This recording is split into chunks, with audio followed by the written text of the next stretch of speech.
সমস্ত স্বর্ণদূতের সাথে উৎসব মঙ্গল উল্লাসে ধ্বনিত করে তোমার এই প্রশংসা গান।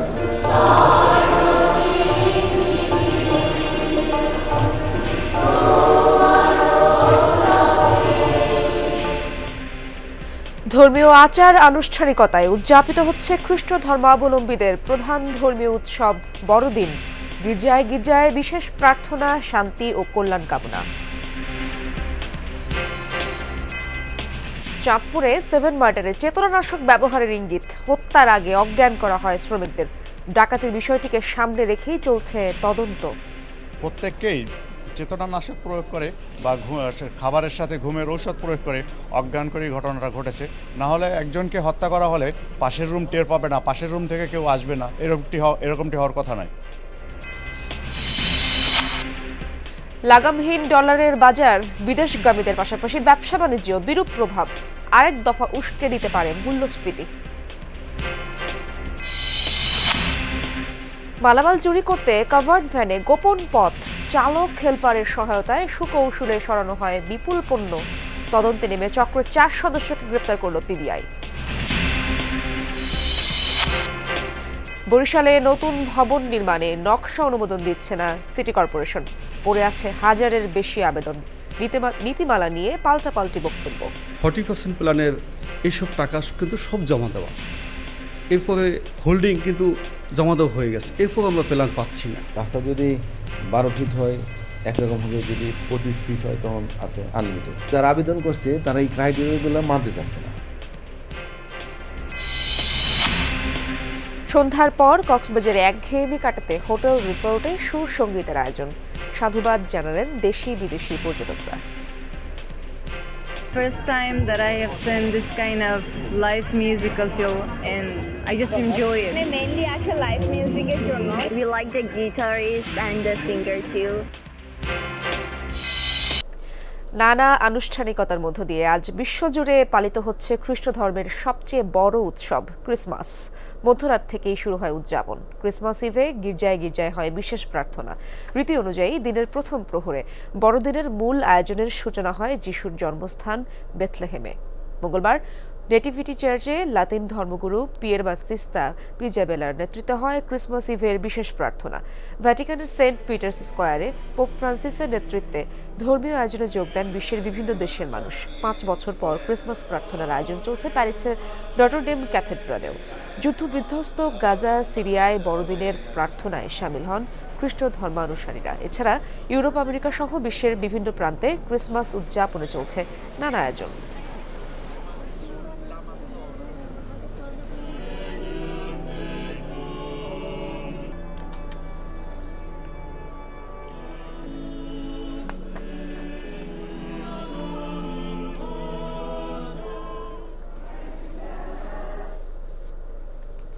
দেশের বিভিন্ন গির্জাতেও প্রার্থনায় সামিল হয়েছেন খ্রিস্ট ধর্মাবলম্বীরা। আমাদের সহকর্মীরা রয়েছেন বিভিন্ন স্থানে। আমরা তাদের কাছ থেকে আজকের বড়দিনের উৎসবের নানা আয়োজনের খবর জানবো। প্রথমে যেতে চাই রাজধানীর তেজগাঁও হলি রোজারি চার্চে। সেখানে রয়েছেন আমার সহকর্মী শওকত মঞ্জুর। শান্ত, শুভ বড়দিনের শুভেচ্ছা। এবং এই মুহূর্তে বড়দিনের কি আনুষ্ঠানিকতা চলছে চার্চে আমাদেরকে জানাবেন, এবং সার্বিক নিরাপত্তা পরিস্থিতি কেমন দেখছেন আপনি? ইশরাত, নিরাপত্তার কথা বলতে চাই, গতকাল রাত থেকে কিন্তু প্রত্যেকটি চার্চে আমরা বেশ পুলিশ সদস্যদের অংশগ্রহণ দেখেছি এবং তারা কিন্তু এখনো মজুদ রয়েছেন। এবং এইখানে যেই চার্চ তাতে কিন্তু আনুষ্ঠানিক যেই উপাসনা ছিল 6:30টার, সেটি কিন্তু বেশ কিছুক্ষণ আগে সমাপ্ত হয়েছে এবং পুণ্যার্থী যারা এখানে এসেছেন তারা কিন্তু তাদের উপাসনা শেষ করে নিজ নিজ বাড়িতে চলে গিয়েছেন। যে ঘরোয়া অনেক আয়োজন রয়েছে, পিঠাপুলির আয়োজন থাকবে, পরিবার পরিজন আসবে, আত্মীয় স্বজন থাকবে এবং এর পাশাপাশি কিন্তু নতুন যারা পুণ্যার্থী অর্থাৎ এর পরবর্তী উপাসনা 9টায়, সেই উপাসনায় অংশগ্রহণ করার জন্য ইতিমধ্যেই কিন্তু পুণ্যার্থীরা আসতে শুরু করেছেন এবং তাদের সাথে কথা হচ্ছিল যে তারা আজকের দিনটি নানাভাবে উদযাপন করবেন এবং শুধুমাত্র যে উপাসনা তা নয়, বন্ধু বান্ধবের সাথে আড্ডা এবং পরিবার পরিজনকে মিলিয়ে সারা দিন তাদের একটা চমৎকার সময় কাটবে।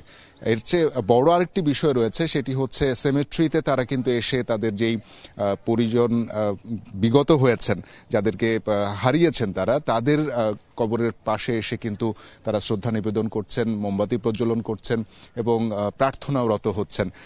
একই সাথে তারা কিন্তু প্রার্থনা করছেন দেশবাসীর জন্য, যাতে সারা দেশের মানুষ শান্তিতে থাকতে পারে এবং রাজনৈতিক অস্থিরতা যাতে কেটে যায় এবং সব মিলিয়ে যাতে প্রশান্তি বিরাজ করে সবার মনে। শুধু খ্রিস্টান ধর্মাবলম্বীরাই নয়, অন্যান্য ধর্মের যারাই রয়েছেন সকলে মিলে যাতে আমাদের দেশটাকে আমরা ভালোবাসতে পারি এবং দেশের জন্য যাতে আমরা কাজ করতে পারি, এমন একটা প্রত্যাশা তারা করছিলেন। একই সাথে এখানে যে আনুষ্ঠানিক প্রার্থনা হয়েছে সে প্রার্থনায় কিন্তু বিশ্ববাসীর জন্য প্রার্থনা করা হয়েছে। বিশেষ করে যীশু খ্রিস্টের যে জন্মস্থান সেখানেও যুদ্ধ চলছে, সেই যুদ্ধ সংঘাত যাতে কেটে যায় এবং প্রতিটি মানুষ যাতে নিজ নিজ জীবনের প্রশান্তি ফিরে পান সেই প্রত্যাশা কিন্তু তারা করেছেন এবং সেই প্রার্থনায় তারা রত হয়েছেন। আজকে সারাদিন ঢাকা শহর সহ সারা দেশের যতগুলো গির্জা রয়েছে সবখানে একই প্রার্থনা করা হচ্ছে এবং তারা প্রত্যাশা করছেন দিনটি চমৎকার কাটবে। ঈর্ষাদ। শান্ত, ধন্যবাদ আপনাকে। দর্শক, আমরা এবার গাজীপুর যেতে চাই। আমার সহকর্মী সেন্ট নিকোলাস গির্জায় রয়েছেন আমার সহকর্মী ফয়সাল মাহমুদ, তিনি আমার সাথে যুক্ত রয়েছেন। ফয়সাল, শীতের কারণে তো বড়দিনের অনুষ্ঠানের সময়সূচিতে কিছুটা পরিবর্তন দেখতে পাচ্ছেন আপনি। এই মুহূর্তে সেখানে কি আয়োজন চলছে?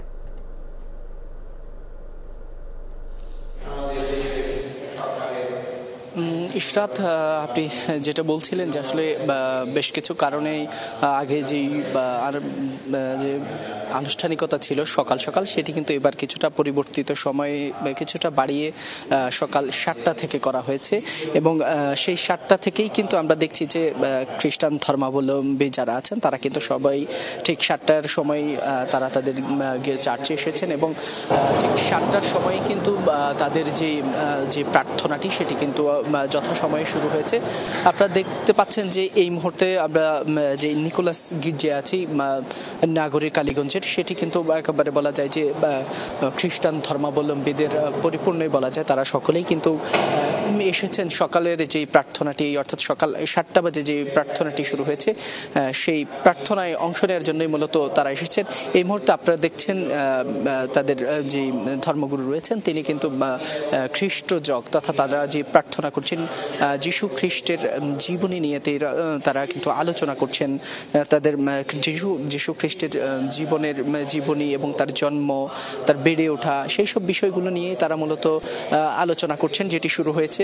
এর মাঝে মাঝে কিছুক্ষণ পর আমরা দেখছি যে তাদের সেই যীশু খ্রিস্টের গুণগান করে সঙ্গীত হচ্ছে, সেই সঙ্গীত চলেছে। এর মাঝে মাঝে আমরা দেখেছি যে কিছুক্ষণ আগে প্রসাদ বিতরণ করা হয়েছে, সেটি কিন্তু সবাই গ্রহণ করেছেন। তবে যে আনুষ্ঠানিকতা রয়েছে সেটি কিন্তু চলছে। আর কিছুক্ষণ পরেই মূলত সকাল 7টার যে আনুষ্ঠানিকতা সেটি শেষ হবে এবং 9টা থেকে আবার কিন্তু দ্বিতীয় পর্বের যে আনুষ্ঠানিকতা রয়েছে প্রার্থনা সেটি কিন্তু শুরু হবে। তবে শুধু যে মাত্র চার্চেই যে শুধু প্রার্থনা চলছে তেমনটি নয়, এর বাইরেও কিন্তু দিনব্যাপী তাদের নানা আনুষ্ঠানিকতা রয়েছে। পুরো চার্চ আমরা দেখেছি নানাভাবে সুসজ্জিত করা হয়েছে এবং ফুল এবং নানা রঙের লাইটিং থেকে শুরু করে সবকিছু সাজসজ্জারও বিষয়টি রয়েছে। তবে এখানে যে যারা এসেছে তাদের সাথে কথা বলেছি, তারা বলছেন যে তাদের প্রার্থনা শেষে তারা সবাই সবার মতো করে বাড়িতে বা আত্মীয় পরিজনের সাথে তারা উৎসব করবেন দিনটিকে। ইশরাত, এই ছিল। ধন্যবাদ আপনাকে ফয়সাল।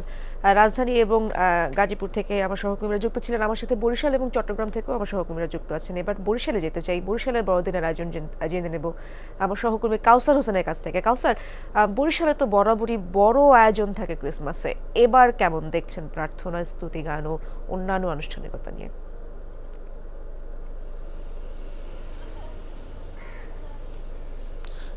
আয়োজনে এবারও আসলে কমতি নেই, যদিও ভোরবেলা চার্চে যে প্রার্থনা হওয়ার কথা ছিল সেটি কিন্তু কিছুটা সময় পিছিয়ে নিয়ে সকাল 9টার দিকে শুরু হওয়ার কথা রয়েছে এবং বরিশাল সিটি কর্পোরেশনের মধ্যে 6টি গির্জা রয়েছে এবং প্রতিটি গির্জায় কিন্তু সকাল থেকে যারা যীশু খ্রিস্টের অনুসারী রয়েছে তারা ধীরে ধীরে আসতে শুরু করেছেন এবং সকাল 9টায় যখন প্রার্থনা শুরু হবে তখন গির্জাগুলো যীশু খ্রিস্টের অনুসারীদের অংশগ্রহণে ভরে যাবে এবং এখানকার বরিশালে যারা খ্রিস্টান ধর্মাবলম্বী রয়েছে প্রায় 5,000 অনুসারী রয়েছে এবং তারা বরিশাল নগরীর 14টি কলোনিতে বসবাস করেন। মূলত গতকাল রাত থেকেই বড়দিনের আনুষ্ঠানিকতা শুরু হয়ে গেছে। এখানে গির্জাগুলোতে গত রাতেই বিশেষ প্রার্থনা অনুষ্ঠিত হয়েছে এবং এই রাতের পরে সকাল থেকে এবং এই যেখানে প্রার্থনা হবে এবং গত রাতে এখানে যারা রয়েছেন ধর্মযাজক রয়েছেন তারা কিন্তু বিশেষ প্রার্থনায় দেশ জাতি এবং বিশ্বের শান্তি কামনা করেছেন এবং তারা বলেছেন যে একটি রাজনৈতিক অস্থিতিশীল পরিস্থিতির মধ্য দিয়ে দেশ যাচ্ছে, তারা একটি শান্তিপূর্ণ দেশ কামনা করেছেন এবং তারা বলছেন যে বাংলাদেশ একটি অসাম্প্রদায়িক চেতনার দেশ, এখানে সব ধর্মের মানুষ মিলেমিশে বন্ধুত্বের বন্ধনে বসবাস করেন এবং এটি যেন আসলে কখনোই বিঘ্ন না হয় এবং সব ধর্মের মানুষই যাতে এখানে বসবাস করতে পারেন সেই প্রার্থনা করা হয়েছে। এবং এই বড়দিনকে কেন্দ্র করে কিন্তু বরিশালের যে চার্চগুলো রয়েছে সেই চার্চগুলো যে সার্বিক নিরাপত্তা ব্যবস্থা সেটি কিন্তু কঠোরভাবে নিশ্চিত করা হয়েছে। মেট্রোপলিটন পুলিশের পাশাপাশি বিভিন্ন গোয়েন্দা সংস্থার যারা রয়েছেন তারাও কিন্তু টহল দিচ্ছেন এবং আমরা দেখেছি যে সেনাবাহিনীর সদস্যরা মাঝে মাঝে এসে গির্জাগুলোর যে সার্বিক নিরাপত্তা ব্যবস্থা সেগুলো তদারকি করছেন। অর্থাৎ এখানকার যারা খ্রিস্টান অনুসারী রয়েছেন তারা কিন্তু সার্বিক নিরাপত্তা ব্যবস্থা দেখে এসে তারা আসলে বলছেন যে যতটুকু নিরাপত্তা ব্যবস্থা প্রয়োজন সেটি তারা নিশ্চিত করেছেন এবং তারা আজকের দিনটি আসলে সকলেই আনন্দের মধ্য দিয়ে কাটাতে চান। ইশরাত, কাউসার, অনেক ধন্যবাদ আপনাকে। এবার চট্টগ্রামের খবরাখবর জেনে নেব শহীদুল সুমনের কাছ থেকে। সুমন, প্রথমেই জানাবেন কোন গির্জায় রয়েছেন আপনি এবং প্রার্থনার জন্য আসা খ্রিস্ট ধর্মাবলম্বীদের মাঝে কেমন উৎসাহ উদ্দীপনা দেখছেন, কি বলছেন তারা?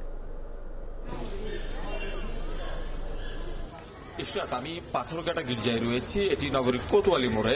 কোতোয়ালিতে সব মিলিয়ে সকালের যে প্রার্থনা সেটি সকাল 8:30 নাগাদ শুরু হওয়ার কথা রয়েছে এবং সেই প্রার্থনায় অংশ নিতে খ্রিস্টীয় ধর্মাবলম্বী যারা রয়েছেন তারা সকাল থেকেই যে গির্জায় আসতে শুরু করেছে। শুধু এই গির্জাটি নয়, নগরীর যতগুলো গির্জা রয়েছে সব গির্জায় কিন্তু আমরা দেখছি সকাল থেকে খ্রিস্ট ধর্মাবলম্বী যারা রয়েছেন তারা কিন্তু আসছেন এবং তাদের মতো করে বাহারি পোশাক তারা পরে এসেছেন। সেই সাথে এখন যেহেতু এটি তাদের পুরো বছর জুড়ে তারা অপেক্ষা করেন এই দিনটির জন্য, এই দিনটিকে ঘিরে তাদের যত আনন্দ সব আমরা সকাল থেকে আসলে দেখছি। যদিও বা গতকাল রাত থেকেই যেই বড়দিনের আনুষ্ঠানিকতা সেটি শুরু হয়েছে, রাতে ইংরেজিতে প্রার্থনা করা হয়েছে, সব মিলিয়ে সকাল থেকেও আমরা দেখছি যে গির্জাগুলোতে সাজ রব এবং যারা এসেছেন খ্রিস্টীয় ধর্মাবলম্বী তাদের মধ্যেও আসলে আমরা দেখছি বাড়তি একটি উৎসব। সেই উৎসব শেষ করেই কিন্তু আসলে সারাদিন তাদের যে উৎসব সেটি থাকবে এবং এখানে 8:30 যে প্রার্থনা হবে সেই প্রার্থনায় কিন্তু তারা একটি সুস্থ পৃথিবী এবং তারা তাদের নিজেদের এবং বাংলাদেশের প্রত্যেকের শান্তি তারা কামনা করবেন, রোগ মুক্তির কথা তারা বলছেন। একটি অস্থিতিশীল বাংলাদেশ, রাজনৈতিক পট পরিবর্তনের পরে যেটি চলছে সেটি যাতে কেটে বাংলাদেশ আবারও উন্নয়নের ধারায় ফিরতে পারে সেই প্রার্থনাগুলো আসলে এখানে করা হবে। যারা এসেছেন তারা বলছেন। সব মিলিয়ে আমরা দেখছি সকাল থেকে খ্রিস্টীয় ধর্মাবলম্বীরা আসতে শুরু করেছে গির্জাগুলোতে এবং এই যে সারা দিনের যে কার্যক্রম সেটি যাতে নির্বিঘ্নে হয় সেক্ষেত্রে আমরা দেখছি গির্জাগুলোতে বাড়তি নিরাপত্তার ব্যবস্থা আসলে করা হয়েছে। পুলিশের পাশাপাশি র্যাব এবং সেনাবাহিনীর সদস্যরা এখানে মোতায়েন রয়েছেন। আমরা পুলিশের পক্ষ থেকে দেখছি যারা এই গির্জাগুলোতে প্রবেশ করছেন তারা তাদেরকে চেকিং করছেন, অর্থাৎ তাদের বহন করা যেসব ব্যাগ রয়েছে সেখানে কোনো ধরনের বিস্ফোরক দ্রব্য কিংবা অপ্রীতিকর কোনো ঘটনা ঘটানোর মতো কোনো দ্রব্য কিংবা বস্তু নিয়ে তারা প্রবেশ করছে কিনা সেই বিষয়গুলো তারা কিন্তু একেবারে নজরদারির মধ্যে রাখছে। সব মিলিয়ে দিনব্যাপী কিন্তু নানা ধরনের কার্যক্রম এই বড়দিনকে ঘিরে চলবে। যারা খ্রিস্টীয় ধর্মাবলম্বী রয়েছে তারা এখানে প্রার্থনা শেষে বিভিন্ন আত্মীয় স্বজনের বাসা বাড়িতে যাবেন, সেই সাথে বাসায় আসলে উন্নত খাবারের ব্যবস্থা করা হচ্ছে। সব মিলিয়ে আমরা দেখছি বড়দিনকে ঘিরে যারা খ্রিস্টীয় ধর্মাবলম্বীরা রয়েছেন তাদের মধ্যে এক ধরনের উৎসব তৈরি হয়েছে। শুভর, অনেক ধন্যবাদ আপনাকে। অন্য প্রসঙ্গ, চাঁদপুরে 7 মার্ডারে চেতনানাশক ব্যবহারের ইঙ্গিত পাওয়া যাচ্ছে। নৌপুলিশের ধারণা হত্যার আগে শ্রমিকদের অজ্ঞান করে নেওয়া হয়। এখন পর্যন্ত ডাকাতির বিষয়টিকে সামনে রেখেই চলছে তদন্ত। চাঁদপুরে 7 মার্ডারের মোটিভ সম্পর্কে জানার চেষ্টা করেছেন তাজনুল ইসলাম, ছবি তুলেছেন মাহমুদুর রহমান জয়। সাধারণত কোনো জাহাজে একসঙ্গে সবার ঘুমাতে যাওয়ার কথা নয়, তবে এমভি আল বাখেরা লাইটার জাহাজে খুন হওয়া 7 জনই ছিল গভীর ঘুমে অচেতন। সুরতহাল দেখে পুলিশের ধারণা চেতনানাশক দিয়ে নিস্তেজ করা হয়েছিল সবাইকে। এরপর করা হয়েছে হত্যা। একটি দুটি নয়, 7 জন মানুষকে 85 কায়দায় গলা কেটে হত্যা।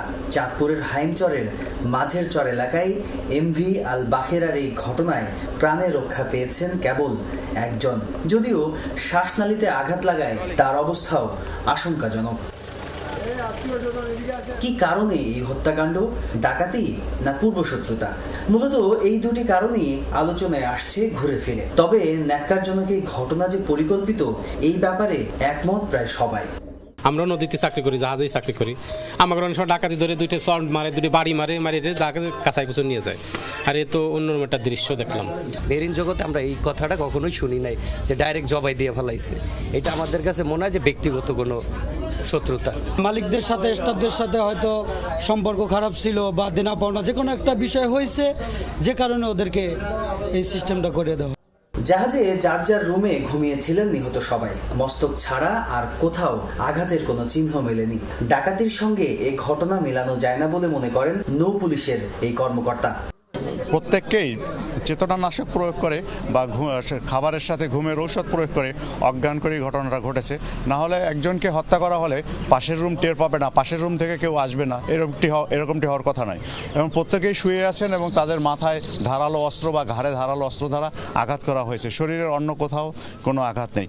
যদিও ডিসি বলছেন নৌপথের এই রুটে প্রায়ই ঘটে ডাকাতি ছিনতাইয়ের মতো ঘটনা। কয়েকদিন আগেও মাঝের চর থেকে মিলেছিল এমন খবর। এবারও তাই হতে পারে এমনটি ধারণা জেলা প্রশাসকের।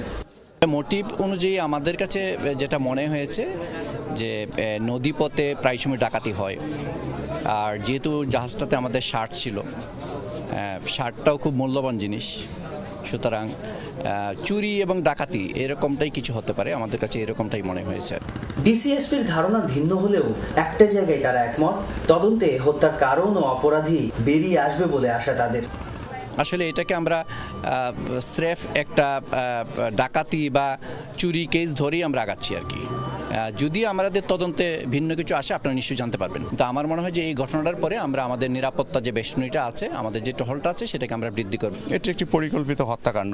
এটা নদীতে ঘটেছে, কিন্তু এই জন্য নৌপথকে কোনোভাবেই অনিরাপদ বলা যাবে না। এটা যিনি হত্যাকারী ছিলেন, আমার বিশ্বাস তিনি জাহাজে যে নাবিকরা ছিলেন তাদের সাথেই একত্রেই ছিলেন।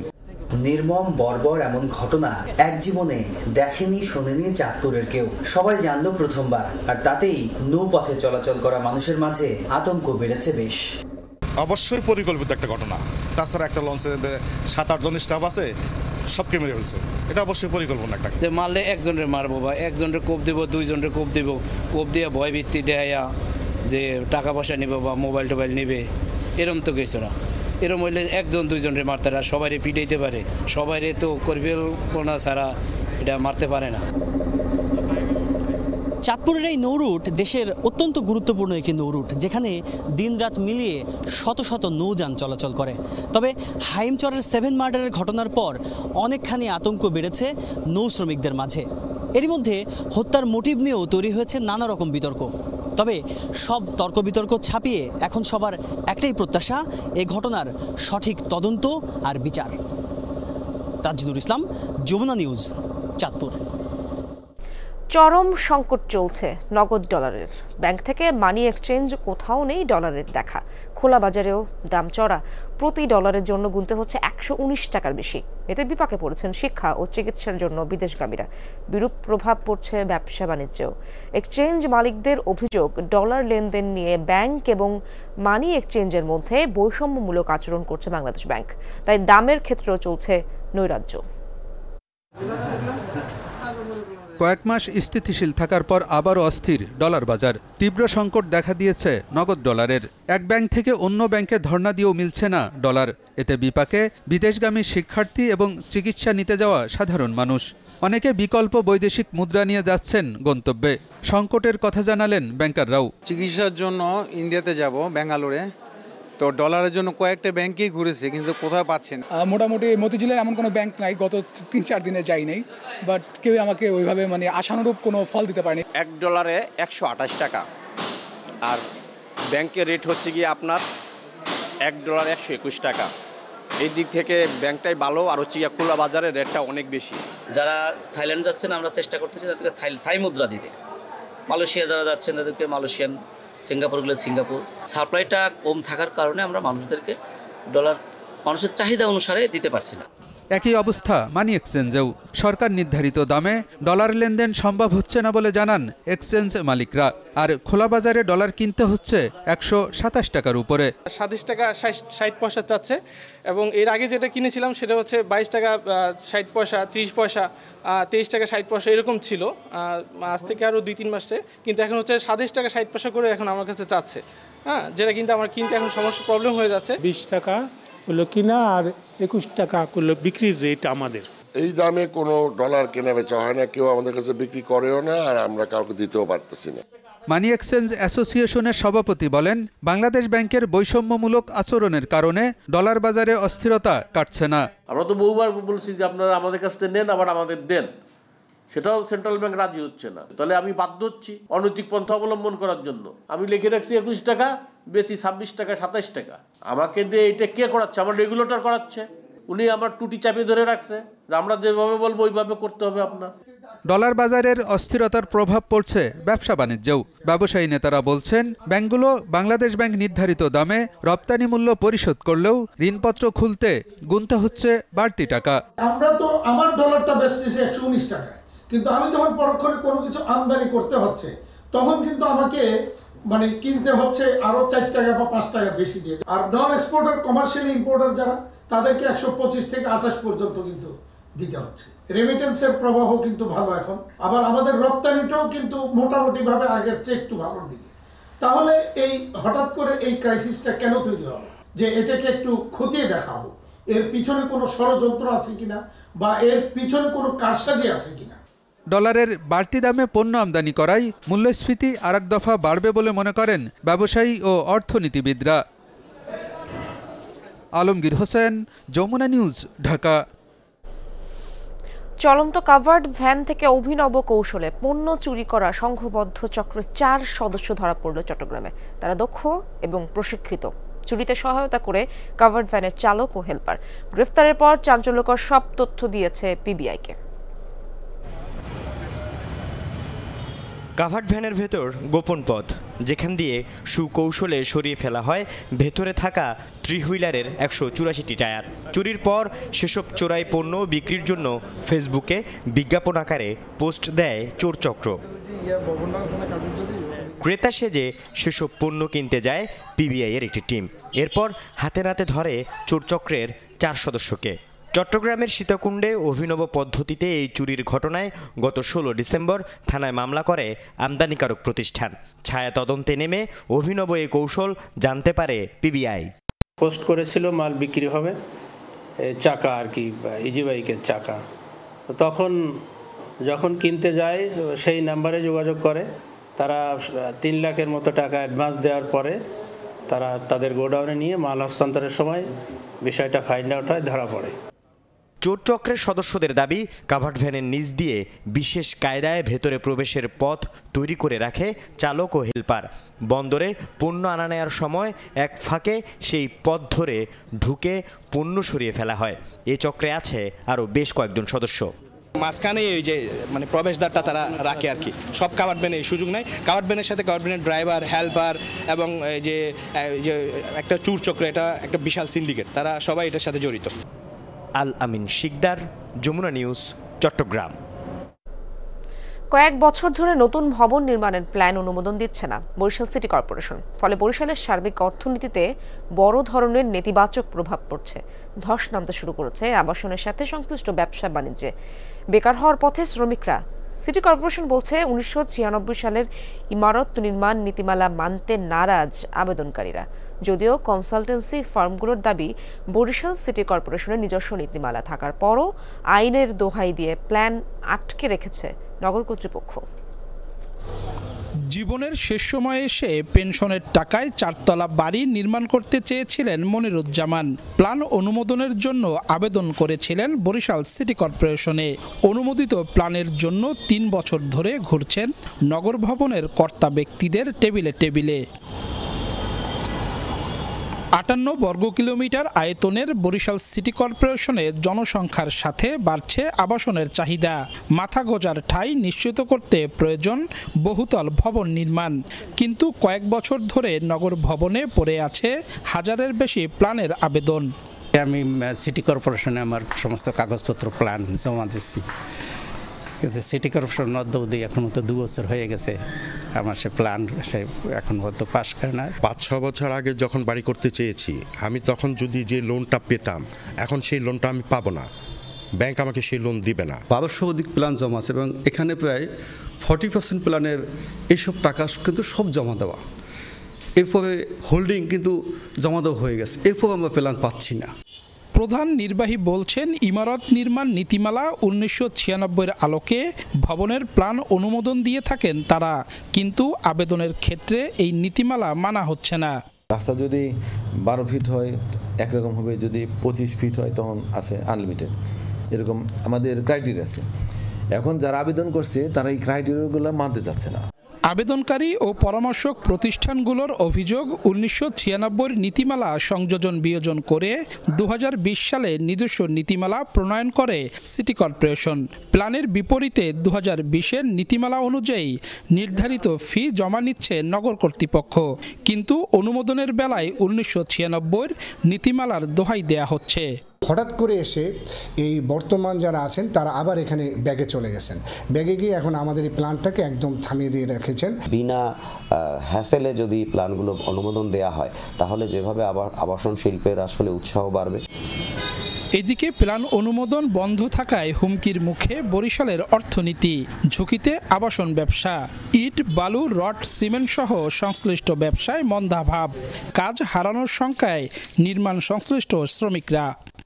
বর্তমানে কাজের অবস্থা একবারে খারাপ, যেমন একদিন করলে 4-5 দিন বসে থাকা লাগে। আমরা এই একটা কাজ করতেছি অনেক দিন যাবত, আমাদের কাজবাজ এইটার পরে তো আমাদের কাজবাজের কি অবস্থা হাল হইবে আমরা নিজেও বলতে পারিনি। যদি এইভাবে প্ল্যান পাস না হয় তাহলে আমাদের মতো নিম্ন শ্রেণীর মানুষ যারা আছে, শ্রমিক যারা আছে, এখন চলতে একটু কষ্টই হবে। কমিটমেন্ট আমার নষ্ট হলো গ্রাহকদের সাথে, আমি প্রতারক হিসেবে চিহ্নিত হলাম তার কাছে, যে না এই ভদ্রলোকের কথা কাছে কোনো মিল নেই, উনি যে কমিটমেন্ট দিয়ে চুক্তি করছে চুক্তি অনুযায়ী সে কাজ করতে পারতেছে না। যদি সিটি কর্পোরেশনের প্ল্যান বন্ধ থাকে, সো যেহেতু আমরা রিলেটেড, সো আমাদের অবশ্যই ইফেক্ট পড়ে এবং আমরা 100% র মেটেরিয়ালস ইম্পোর্ট করি, যেটা আমাদেরকে 3 মাস ব্যাকে প্ল্যান করে আনতে হয়। কোটি কোটি টাকা বিনিয়োগ করেছি, ব্যাংকের লোন আছে, স্টাফ পেমেন্ট আছে, এখন রীতিমতো এটা একটা ঝুঁকির মধ্যে পড়ে গেছে।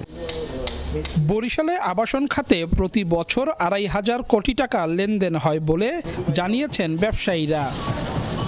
অন্যান্য সিটি কর্পোরেশনের তুলনায় অর্থনৈতিকভাবে অসচ্ছল বরিশাল সিটি কর্পোরেশন।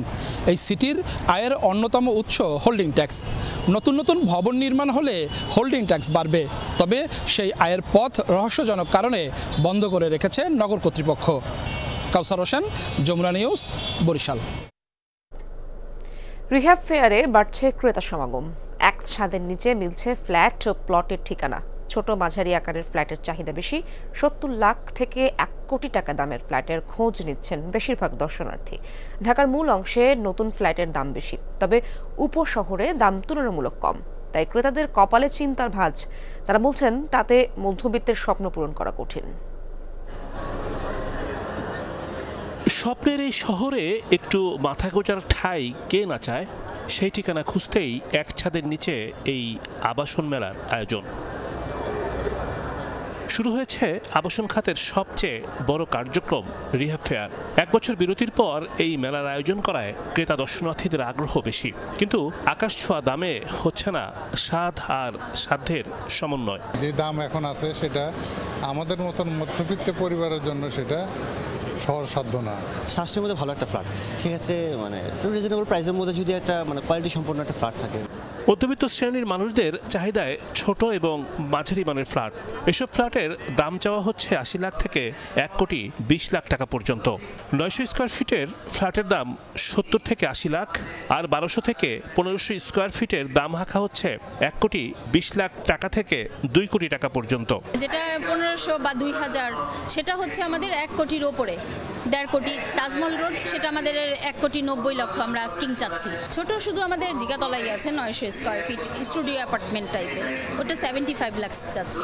যারা বেসিক্যালি ইনভেস্টমেন্ট পারপাসে নিতে যাচ্ছে তারা কিন্তু বেসিক্যালি একটু ছোট ফ্ল্যাটই খোঁজে, আবার যারা নিজেরা থাকার জন্য প্ল্যান করছে তারা আবার একটু বড় জানার। নির্মাণ উপকরণ এবং ডলারের উচ্চমূল্যে সাধারণ মানুষের হাতছাড়া হচ্ছে ফ্ল্যাট। আর্থিক মন্দার কারণেও কিছুটা কমেছে চাহিদা। ক্রাইসিস থাকলেও তারপরেও সেই তার সঞ্চয় বা লোন করে বা তার সোর্স অফ ইনকাম যা আছে সেখান থেকে কস্ট কাটিং করে আবাসনের দিকে এবং তার যে ড্রিম স্বপ্ন সেই বাড়িটা করতে চাচ্ছে। ৮০ থেকে ১ কোটি টাকার মধ্যে ফ্ল্যাটগুলোর প্রতি বেশি মনোযোগ থাকে তাদের, যেহেতু আমাদের দেশটা সেকেন্ড মিডল ক্লাস টাইপের দেশ। হাউজিং কোম্পানিগুলো মেলা উপলক্ষে দিচ্ছে নানান ছাড়, তবে এখনও যাচাই বাছাই করছে ক্রেতা। সে সময়ে বাড়বে বিক্রি বার্তা। অনেক ভিজিটর এসছে মেলায় এবং অনেক ফ্ল্যাট এবং প্লট আমাদের সেল হয়েছে। আমরা যেটা স্টল থেকে ইনফরমেশন আমরা পেয়েছি, মধ্যবিত্ত লেভেলের যে ফ্ল্যাটগুলো সেগুলোই আনুপাতিক হারে বেশি বিক্রি হয়েছে। আবাসন মেলা স্টল রয়েছে ২২০টি। সকাল 10টা থেকে রাত 9টা পর্যন্ত চলে কার্যক্রম।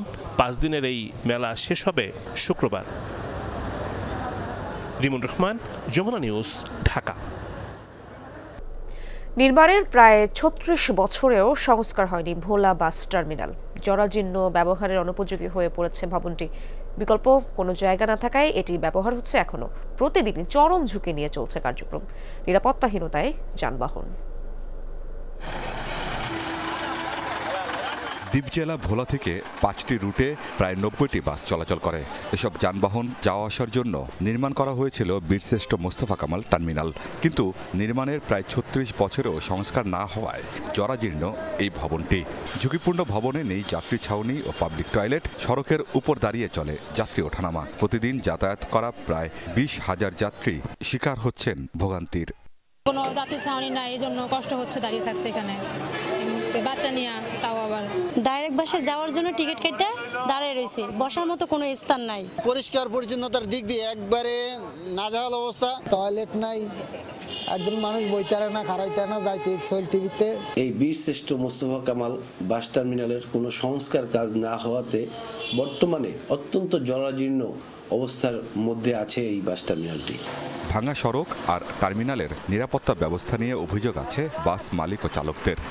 আমরা সারা পথ গাড়ি আসার পর যখন আমরা বাস স্ট্যান্ডে ঢুকি তখন বড় বড় গর্তের কারণে আমরা আতঙ্ক থাকি, আমাদের গাড়ি কি উল্টে পড়ে না কি, আর আমাদের স্পিড ভাঙে, গাড়ি বডি ক্ষতি হয়। এই বাস টার্মিনালটা হয়েছে পর্যন্ত এখন পর্যন্ত কোনো কাজ হয় নাই, পরিত্যক্ত অবস্থায় পড়িয়া রয়েছে। এই বাস স্ট্যান্ডটা একেবারেই অকেজ পরিত্যক্ত অবস্থায় পড়ে রয়েছে। পৌরসভার নির্বাহী প্রকৌশলী বলছেন আপাতত একটি ছোট প্রকল্প অনুমোদনের অপেক্ষায় রয়েছে। পরিকল্পনা আছে আধুনিক বাস টার্মিনালে রূপান্তরের। ইতিমধ্যে 3 কোটি টাকা ব্যয় এর আভ্যন্তরীণ যে সড়কসমূহ, তার যে ড্রেনেজ ব্যবস্থা এবং সড়ক বাতি, এগুলি নির্মাণের জন্য স্থানীয় সরকার প্রকৌশল অধিদপ্তরে একটি স্কিম প্রেরণ করেছি। এটি যদি অনুমোদিত হয় তাহলে বাস টার্মিনালটি আপাতত ব্যবহারে কোনো অসুবিধা হবে না। আমরা একটা পরিপূর্ণ একটা পরিকল্পনা গ্রহণ করেছি, এটি বাস্তবায়নে হয়তো 50 কোটি টাকার মতো প্রয়োজন হবে।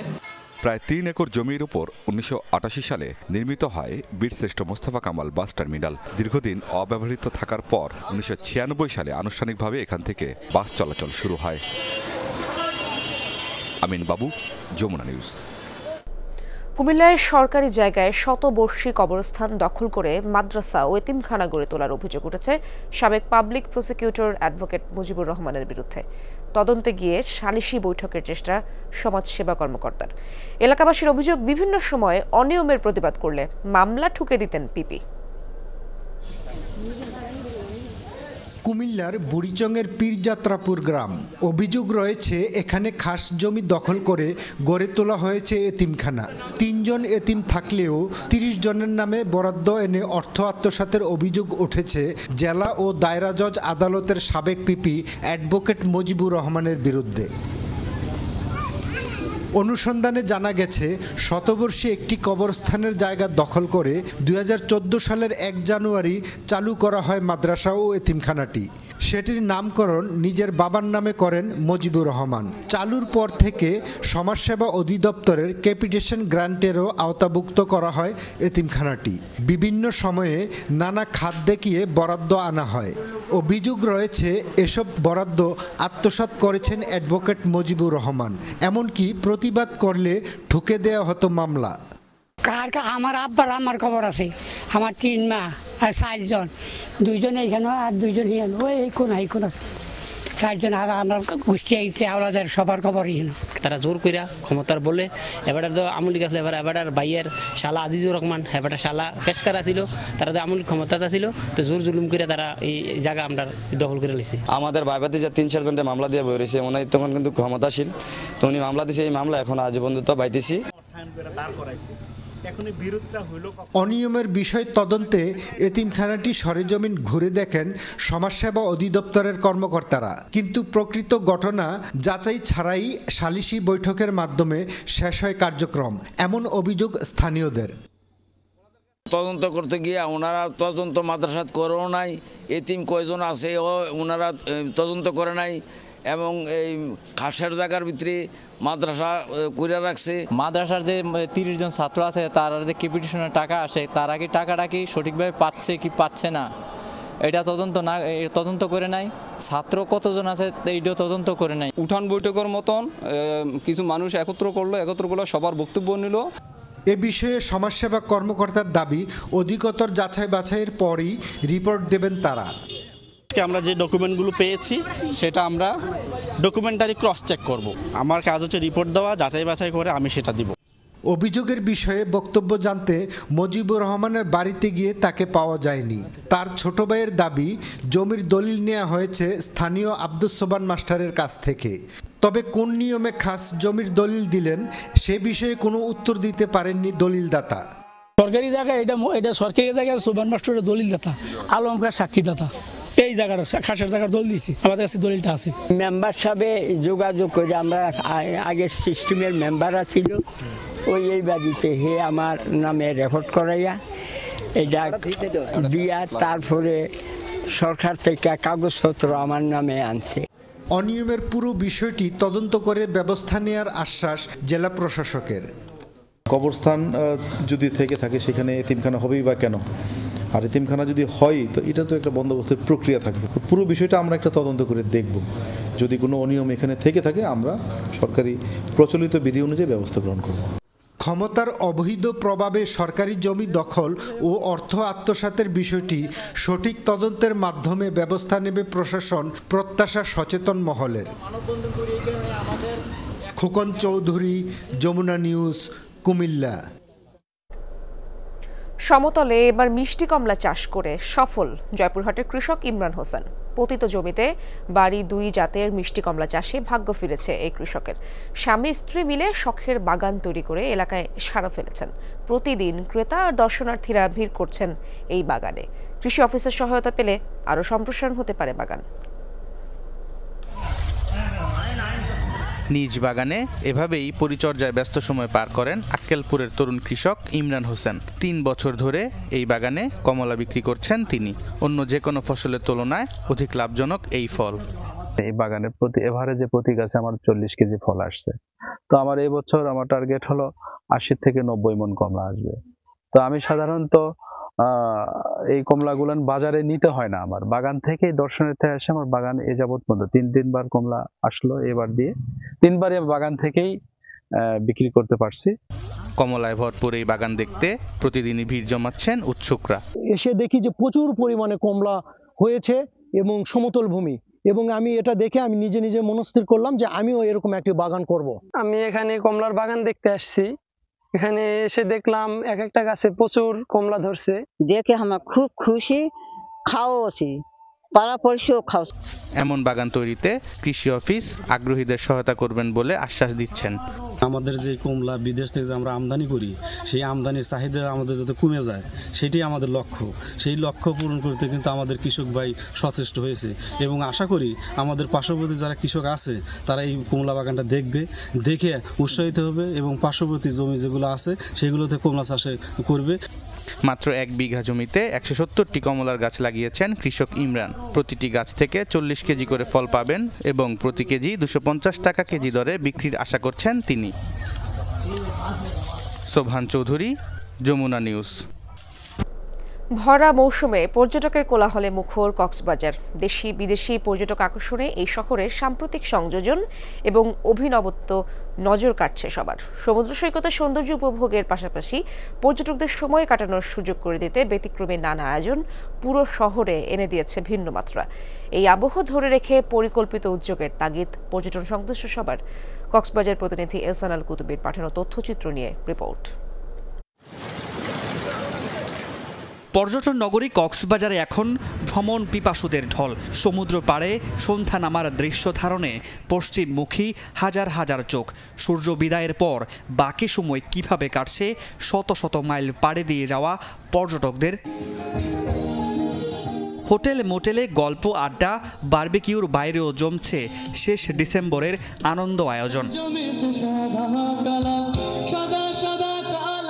বিদেশে প্রচলন বেশি থাকলেও এখানকার পর্যটক কেন্দ্রিক শহরে কিছুটা নতুন ধারণা এটি।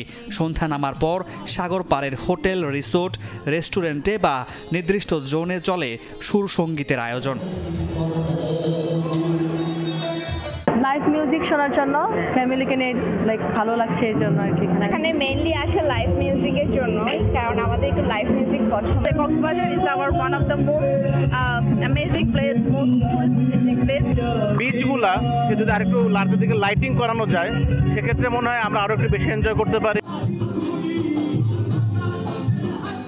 কক্সবাজারে বিদেশি পর্যটক না আসার যে হতাশা, তাতে কিছুটা আশা জাগানিয়া বার্তা দিচ্ছে এসব আয়োজন। First time that I have seen this kind of live musical show and I just enjoy it. Enjoying it live. We like the guitarist and the singer too. So there is a live music, that's why we came here. We are enjoying. কম বেশি সারা বছরই পর্যটক থাকে কক্সবাজারে। দিনভর সমুদ্র সৈকতই একমাত্র ভরসা। কিছুদিন আগেও সন্ধ্যার পর কিছু করার থাকতো না পর্যটকদের। নতুন সংযোজন, ফুডকোর্ট, লাইভ মিউজিক, বৈচিত্র্যময় খাবারের কারণে এসেছে অভিনবত্ব। এইখানে ওই যে বারবিকিউ বিভিন্ন আইটেম হয়। এখানে খাবারটা অনেক ভালো লেগেছে। আমি চাই এখানে প্রত্যেক দিন খেতে। নানু আসছে, মামা আসছে, মা আসছে আর আমি। পর্যটক নির্ভর ছোট বড় দোকানপাটও প্রচুর। রাতে কেউ ছুটছেন সেখানে, কেউ বা রাতের সমুদ্রের সৌন্দর্য উপভোগে। রাতে তো ঢেউয়ের যে গর্জন সেটা তো আমরা দিনের বেলা পাই না, রাত্রেবেলা অনেক ভালো উপভোগ করতে পারি। তারপর একটা ঢেউ মনে হচ্ছে কেউ এটা এঁকে দিচ্ছে, একটার পর একটা যেভাবে আসতেছে। একটু দামটা বেশি নেয়, কিন্তু তারপরও আমরা মনে করি যে কিছু অরিজিনাল জিনিস পাওয়ার জন্য আমরা এখান থেকেই কিনি। সারাদিন ভালোই কাটছে। বিকালে বিচে ছিলাম, তারপর রেস্ট করে সন্ধ্যায় আসলাম মার্কেটে। প্রচলিত আছে পর্যটন শহর কখনো ঘুমায় না। কক্সবাজারকেও তেমন রূপ দিতে পরিকল্পিত উদ্যোগ গ্রহণের তাগিদ খাত সংশ্লিষ্টদের। একজন পর্যটক কি চায় সেটা যদি আমরা যতদিন উপলব্ধি করতে পারবো না, সুশৃঙ্খল পরিকল্পনা তৈরি করতে পারবো না, ততদিন পর্যন্ত আমাদের কক্সবাজারের পর্যটকরা তার সঠিক সেবা পাবে না। অ্যামিউজমেন্ট জোন হিসেবে আমরা গড়ে তুলতে পারি। ফলশ্রুতিতে হবে কি, সেক্ষেত্রে যে টুরিস্টদের আগমন যেমন বাড়বে, রেভিনিউ জেনারেটটাও কিন্তু বেড়ে যাবে। মামুন রশিদ, যমুনা নিউজ। কানাডা আর পানামা খালের পর এবার বিশ্বের বৃহত্তম দ্বীপ গ্রিনল্যান্ডের দিকে নজর যুক্তরাষ্ট্রের পরবর্তী প্রেসিডেন্ট ডোনাল্ড ট্রাম্পের। বরফে ঢাকা ইউরোপের আধা স্বায়ত্তশাসিত দ্বীপটির নিয়ন্ত্রণে নেয়ার ইচ্ছা প্রকাশ করেছেন তিনি। ট্রাম্পের দাবি, যুক্তরাষ্ট্রের জাতীয় নিরাপত্তা সহ বৈশ্বিক স্বাধীনতার জন্যই গ্রিনল্যান্ডের মালিকানা থাকা উচিত ওয়াশিংটনের কাছে। উত্তর আটলান্টিকের কোল ঘেঁষা গ্রিনল্যান্ডকে ডাকা হয় বিশ্বের বৃহত্তম দ্বীপ। আর্কটিক অঞ্চলটির ৮০% বছরের অধিকাংশ সময় ঢাকা থাকে বরফে। তুষারাবৃত বিস্তীর্ণ এই দ্বীপে বসবাস মাত্র ৬০,০০০ লোকের। ঐতিহাসিকভাবেই ৬০০ বছরেরও বেশি সময় ধরে ডেনমার্কের অংশ গ্রিনল্যান্ড। তবে ইউরোপের আধা স্বায়ত্তশাসিত এই দ্বীপটি ঘিরে নতুন করে তৈরি হয়েছে বিতর্ক। প্রেসিডেন্টের দায়িত্ব নেওয়ার আগে একের পর এক বিস্ফোরক মন্তব্যে আলোচনার জন্ম দিচ্ছেন নবনির্বাচিত মার্কিন প্রেসিডেন্ট ডোনাল্ড ট্রাম্প। প্রতিবেশী কানাডাকে মার্কিন রাজ্য ঘোষণা কিংবা পানামা খাল ফেরত চেয়ে সমালোচনার মুখে পড়েছেন তিনি। সেই ধারাবাহিকতায় এবার গ্রিনল্যান্ডকেই কিনে নিতে চাইলেন হবু মার্কিন প্রেসিডেন্ট। সম্প্রতি সেই ইচ্ছার কথা জানিয়ে সামাজিক যোগাযোগ মাধ্যমে পোস্ট করেন তিনি। ট্রাম্পের দাবি, যুক্তরাষ্ট্রের জাতীয় নিরাপত্তা কিংবা বিশ্বজুড়ে স্বাধীনতার স্বার্থেই গ্রিনল্যান্ডের মালিকানার নিয়ন্ত্রণ ওয়াশিংটনের কাছে থাকা উচিত। ডেনমার্কের রাষ্ট্রদূত হিসেবে কেন হাওয়ারিকে নিয়োগ দেওয়ার পর গ্রিনল্যান্ডকে মার্কিন নিয়ন্ত্রণে আনার ইচ্ছা প্রকাশ করেন ডোনাল্ড ট্রাম্প। ট্রাম্পের এমন দাবির পর জোরালো প্রতিক্রিয়া জানিয়েছে গ্রিনল্যান্ড। বিক্রির জন্য নয় গ্রিনল্যান্ড, স্পষ্ট জানিয়েছেন দ্বীপটির নির্বাচিত প্রতিনিধিরা। তবে বিশ্বের বৃহত্তম এই দ্বীপের প্রতি ট্রাম্পের আগ্রহ নতুন নয়। ক্ষমতার প্রথম মেয়াদে ২০১৯ সালেও অঞ্চলটির নিয়ন্ত্রণ নেওয়ার ইচ্ছা প্রকাশ করেছিলেন ডোনাল্ড ট্রাম্প। ১৮৬৭ সালের পর একাধিকবার গ্রিনল্যান্ড কেনার দেন দরবার করেছে যুক্তরাষ্ট্র। অবশ্য প্রাকৃতিক সম্পদ আর ভূরাজনৈতিক গুরুত্বের কারণে বারবার ওয়াশিংটনের আগ্রহের কেন্দ্রবিন্দুতে দ্বীপটি। ১৯৫১ সালে ডেনমার্ক এবং যুক্তরাষ্ট্রের মধ্যকার চুক্তি অনুযায়ী দ্বীপটিতে সামরিক ঘাঁটি স্থাপন করে ওয়াশিংটন। অনিক রহমান, যমুনা নিউজ। দীর্ঘ নাটকীয়তার পর অবশেষে চ্যাম্পিয়ন্স ট্রফির সূচি ঘোষণা করেছে আন্তর্জাতিক ক্রিকেট কাউন্সিল। টুর্নামেন্ট শুরুর একদিন পর নিরপেক্ষ ভেন্যু দুবাইতে আগামী ২০ ফেব্রুয়ারি শক্তিশালী ভারতের বিপক্ষে ম্যাচ দিয়ে আসর শুরু করবে বাংলাদেশ। আগামী বছরের ১৯ ফেব্রুয়ারি থেকে শুরু হয়ে ১০ মার্চ পর্দা নামবে টুর্নামেন্টটির। ১৯ ফেব্রুয়ারি আসরের উদ্বোধনী ম্যাচে নিউজিল্যান্ডের মুখোমুখি হবে আয়োজক পাকিস্তান। ম্যাচটি হবে করাচিতে। এছাড়া চিরপ্রতিদ্বন্দ্বী দুই দেশ ভারত পাকিস্তানের মধ্যকার হাই ভোল্টেজ ম্যাচটি দুবাইতে মাঠে গড়াবে আগামী ২৩ ফেব্রুয়ারি। বাংলাদেশের বাকি দুই ম্যাচ রাওয়ালপিন্ডিতে।